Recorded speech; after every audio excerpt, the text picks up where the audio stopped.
Ice cream stick ഉണ്ടോ കയ്യിലെടുക്കാൻ? എന്നാൽ പോലെ ഒരു ബുക്ക് മാർക്ക് ഉണ്ടാക്കാം. അതിനുവേണ്ടി ഐസ്ക്രീം സ്റ്റിക്ക് ഒന്ന് നടുവേ ഒടിച്ചിട്ട് ഒടിച്ച ഒരു ഭാഗം നമുക്ക് എടുക്കാം. എന്നിട്ട് ഇതുപോലെ ഒരു കുഞ്ഞ് കഷ്ണം പേപ്പർ കട്ട് ചെയ്തെടുത്തിട്ട് അതിൽ നമുക്ക് ഇഷ്ടമുള്ള ഡിസൈൻസൊക്കെ വരച്ചെടുക്കാം. ഞാനിവിടെ വരച്ചെടുക്കുന്ന ഒരു ഫ്ലവറിൻ്റെ ഡിസൈനാണ്. നിങ്ങൾക്ക് ഇഷ്ടമുള്ള ഡിസൈൻസൊക്കെ വരച്ചെടുക്കാവേ.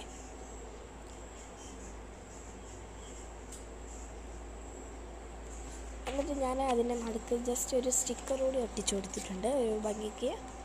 ഞാനിവിടെ ഇതിൻ്റെ ബാക്കിലേക്ക് ആ സ്റ്റിക്ക് ഒട്ടിക്കാൻ വേണ്ടിയിട്ട് ടേപ്പാണ് എടുത്തത്. നിങ്ങൾക്ക് വേണമെങ്കിൽ ഗ്ലൂവോ ഡബിൾ സൈഡ് ടേപ്പോ എന്തും യൂസ് ചെയ്യാം. ഞാനിവിടെ ടേപ്പ് വെച്ചിട്ടാണ് അത് ഒട്ടിച്ച് കൊടുത്തേക്കുന്നത്. ടേപ്പ് വെച്ചിട്ടാണ് ഒട്ടിച്ച് കൊടുത്തേക്കുന്നത് കേട്ടോ.